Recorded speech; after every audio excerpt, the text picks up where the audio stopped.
और इस पर बातचीत करने के लिए सुनील नवप्रभात इस वक्त देहरादून से हमारे साथ जुड़ गए हैं। सुनील, जिस तरह से उत्तर प्रदेश में हमने देखा कि कहा यह गया कि पहले आप होली मना ले, उसके बाद 21 तारीख को शपथ ग्रहण होगा, तो क्या हम उत्तराखंड के लिए भी ये माने कि जो एक टेंटेटिव तारीख सामने आ रही है कि 19 को विधानमंडल दल की बैठक होगी और 20 को फिर शपथ ग्रहण होगा, तो क्या इस पर मुहर लग सकती है?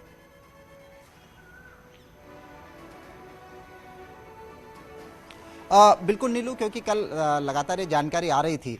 इसे आप पक्की जानकारी मान सकते हैं। ये अलग बात है कि आधिकारिक तौर पर बीजेपी ने इसकी घोषणा नहीं की है, लेकिन ये तय है कि होली के बाद विधानमंडल दल की मीटिंग होगी और उसके दूसरे दिन शपथ ग्रहण समारोह हो जाएगा। लेकिन इसमें भी कुछ संशोधन हुआ है, क्योंकि उत्तराखंड में जो होली मनाई जाती है यहाँ पर 2 दिन मनाई जाती है। यानी कि गढ़वाल में अगर 18 मार्च को होली है तो कुमाऊं में 19 मार्च को होली है। इसलिए ये भी हो सकता है कि 20 मार्च को अब विधानमंडल दल की मीटिंग हो और 21 मार्च को उत्तराखंड में भी मुख्यमंत्री का शपथ ग्रहण समारोह हो, क्योंकि ये होली के कारण ये संशोधन हुआ है। 18 को गढ़वाल में तो 19 को कुमाऊं में होली मनाई जाती है। 2 अलग अलग दिन यहाँ पर पिछले कई सालों से चले आ रहे हैं। इसके चलते कुछ संशोधन हो सकता है, लेकिन ये तय है कि होली के बाद ही अब जो मुख्यमंत्री को लेकर जो कयास है, जो जद्दोजहद है, वो तस्वीर साफ हो जाएगी।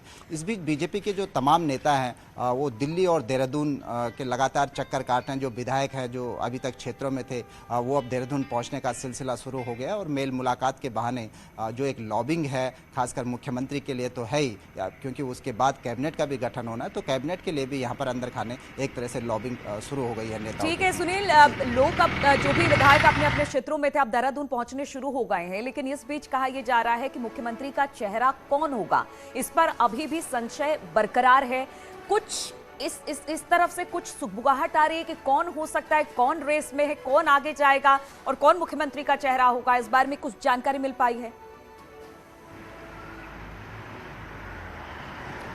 देखिए, इस पर बीजेपी का कोई भी नेता बोलने की सूरत में नहीं है और तमाम जो बीजेपी के जो नेताओं से हमारी बातचीत हो रही है, हर एक का कहना है कि आला कमान के मन में क्या है ये कोई नहीं जानता। लेकिन इतना जरूर है कि यहाँ पर स्टेट लेवल पर हम देखते हैं कि मुख्यमंत्री पुष्कर सिंह धामी के नेतृत्व में विधायकों का एक बड़ा धड़ा उनका समर्थन कर रहा है। इस धड़े का ये कहना है, इस गुट का ये कहना है कि पुष्कर सिंह धामी के नेतृत्व में उत्तराखंड में प्रचंड बहुमत से एक बार फिर से बीजेपी रिपीट हुई है। पुष्कर सिंह धामी एक युवा चेहरा भी हैं, जिस चेहरे के नाम पर चुनाव लड़ा गया, उनको पर्याप्त समय नहीं मिला। ये दावे भी पुष्कर सिंह धामी के समर्थन में किए जा रहे हैं। लेकिन दूसरी ओर खुद हमारे दर्शकों ने भी ये देखा होगा कि जब रितु खंडूड़ी, जो महिला मोर्चा की प्रदेश अध्यक्ष हैं, कोटद्वार से विधायक चुनकर आई हैं, वो जब बीजेपी कार्यालय पहुंची तो यहाँ पर महिला मोर्चा के द्वारा जबरदस्त नारेबाजी की गई कि इस बार महिलाओं को मौका दिया जाना चाहिए और रितु खंडूड़ी को मुख्यमंत्री बनाया जाना चाहिए।